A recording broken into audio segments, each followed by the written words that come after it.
এই তোমার একজন বন্ধু, সে আমার একজন ভাই, তারা আমাদের আত্মীয়, সে আলিফের চাচাতো বোন। এই কথাগুলো ইংরেজিতে কিভাবে বলবো চলুন দেখি। আমার একজন বন্ধু বলতে আমরা বলতে পারি অন অফ মাই ফ্রেন্ডস অথবা a friend of mine. For example, সে আমার একজন বন্ধু, he is a friend of mine, অথবা he is one of my friends.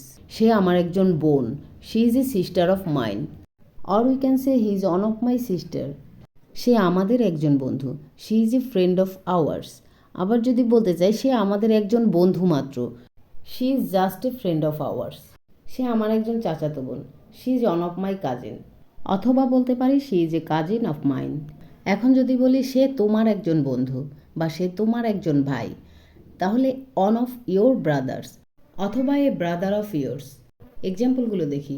সে তোমার একজন ভাই, he is one of your brothers, or you can say he is brother of yours. সে তোমার একজন মামা, he is uncle of yours, অথবা he is one of yours uncle.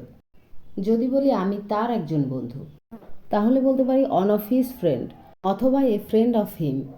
R female হলে হবে শি ইজ অথবা hers, not her. I am one of his cousin, আমি তার একজন বন্ধু, I am one of hers friend, or we can say I am a friend of hers. আবার যদি থাকে তাদের, যেমন ধরুন আমি তাদের একজন আত্মীয়, তাহলে একইভাবে আমরা দেয়ার বসিয়ে সেন্টেন্সগুলো তৈরি করব। আমি তাদের একজন আত্মীয়, I am a relative of theirs, অথবা I am one of their relatives.